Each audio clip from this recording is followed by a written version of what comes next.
Quelques jours avant le Classico face au Real Madrid, Ronaldinho m'a appelé, à la maison, dans la nuit. J'ai répondu et il m'a dit « Andrés, je sais qu'il est 3 heures du matin. Mais je dois t'avouer quelque chose. En juin, je quitte le Barça. Mon frère a conclu un accord avec le Real Madrid. C'est une somme incroyable que je ne peux pas refuser. Tu es jeune, tu peux comprendre. Mais s'il te plaît, ne le dis à personne. Au vestiaire ou au club, ne me trahis pas. J'ai confiance en toi, plus qu'en n'importe qui.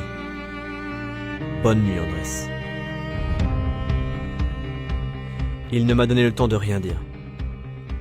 Le lendemain, nous étions au camp d'entraînement, et j'ai senti une atmosphère silencieuse autour de moi. Toute l'équipe était bizarre. Ils embrassaient Ronaldinho comme jamais. Puis, le jour du Classico est arrivé. Dans les vestiaires de Santiago Bernabéu, Dinho a pris la parole et a dit « Les gars, aujourd'hui c'est un match très important.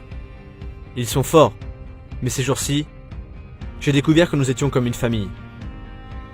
J'ai appelé chacun de vous en pleine nuit et je vous ai raconté avec confiance que je m'en allais en juin. Mais aucun de vous n'a parlé. Après ça, j'ai compris que nous étions prêts. À souffrir à l'intérieur plutôt que de nous trahir. Je resterai ici encore pour longtemps. Maintenant, allons sur le terrain. Et allons leur donner une leçon de football à ces joueurs de Madrid.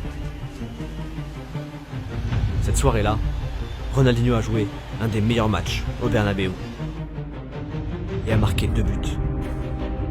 Quand il est sorti, tout Bernabéu s'est levé pour l'applaudir.